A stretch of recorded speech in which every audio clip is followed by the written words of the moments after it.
Aqui está um desafio para nossas vidas.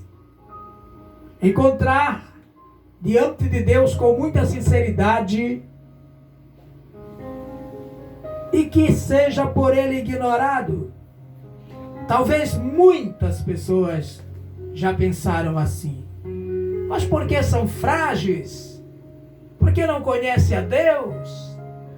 Porque não entendem a palavra? Não.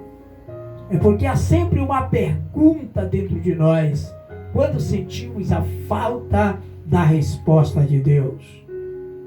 Tomé andou com Jesus 3 anos e 6 meses e teve dúvida quanto à ressurreição de Jesus. O Tomé teve dúvida. Ele não acreditou que Jesus havia ressuscitado. Mas ele não tinha andado com Jesus. Eu creio que ele viu os milagres, até a ressurreição de Lázaro ele viu. Mas eu preguei quinta-feira. Se você quiser assistir essa mensagem, está na nossa página no Face. Eu estava pregando sobre o Salmo 53. E eu acabei trazendo um texto do Novo Testamento sobre os discípulos no caminho de Emaús. Porque eles tinham acabado de perder seu mestre, estavam no pós-morte de Cristo e não acreditavam também na ressurreição. Porque quando Jesus fez que ia para outro lado, para mais longe, eles pediram para ficar com eles. Mas antes, quando eles conversavam com Jesus no caminho, eles falaram para Jesus. Algumas mulheres dizem que ele ressuscitou, né? Como quem diz, mas nós mesmos aqui, nós não estamos acreditando muito nisso.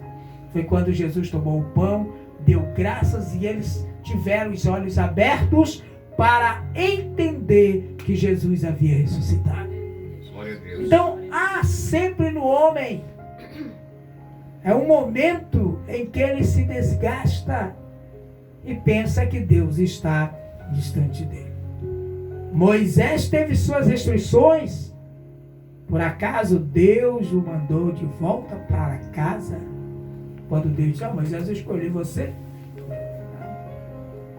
Eu tenho que ter uma prova, alguma coisa, que você vai comigo. Então, foi um momento também que ele teve ali a sua restrição junto a Deus. Jó teve suas lutas. Por acaso Deus o evitou? Não, Deus não evitou. Mas aquele momento foi um momento de restrição junto de Deus. Paulo teve os seus momentos difíceis. Por acaso Deus o abandonou? Deus não o abandonou. E Abacuque, que é o texto que nós lemos. Abacuque teve suas perguntas. Perguntas difíceis. Perguntas do tipo, responda e seja honesto. No versículo 1, capítulo 1, versículo 2, diz, até quando, Senhor, clamarei eu e tu não me escutarás? Versículo 1, capítulo 1, versículo 3, ele diz assim, por que olhas para os que procedem aleivosamente, isto é, aqueles que não estão bem diante do Senhor, o Senhor olha para eles. E eu, que sou sincero de coração, não estou ouvindo a sua voz. Mas todas as suas perguntas foram respondidas. E Abacuque ficou satisfeito. E acaba o livro da sua profecia com esse lindo texto, retomando agora, não como alguém que só pergunta, mas como aquele que tem uma verdadeira resposta. Se você analisar os homens que falamos, Todos eles terminaram com respostas especiais de Deus. O Moisés viu a terra prometida antes de ser tomado para Deus. Tomé tocou nas feridas das mãos de Jesus e no seu lado e caiu por terra dizendo: Senhor meu e Deus meu. Aleluia. Aleluia. Jó respondeu para Deus: eu conhecia você apenas de ouvir, mas agora de ouvir, mas agora os meus olhos te viram. Coisa linda, irmão. Aleluia. Esses homens tiveram sua resposta. E Abacuque não foi diferente. Paulo também teve a sua resposta, e no final, quando se despedia de Timóteo, ele diz: eu combati o bom combate, completei a carreira e guardei a fé. Aleluia. Nós estamos vivendo um tempo tempos difíceis de pandemia, que a gente ouve essa palavra de manhã, de tarde, de noite, em todos os jornais, né? E tem uma coisa que nós não podemos perder, é a fé. Paulo diz assim: combati o bom combate, completei a carreira e guardei a fé. Tem muita gente que está com medo e está perdendo a fé. Verdade. Mas você não pode perder a fé. Faça como Paulo: guardei a fé. Ele não diz assim: olha, Timóteo, eu estou morrendo, mas eu tenho um cofre com $1 milhão guardado. Ó, Timóteo, eu guardei para você 1 quilo de ouro, de prata. Ó, Timóteo, eu guardei para você uma fazenda. Pega a escritura. Não. Ele fala para Timóteo: para você eu estou deixando palavras. Como eu, faça como eu, guarde também a fé.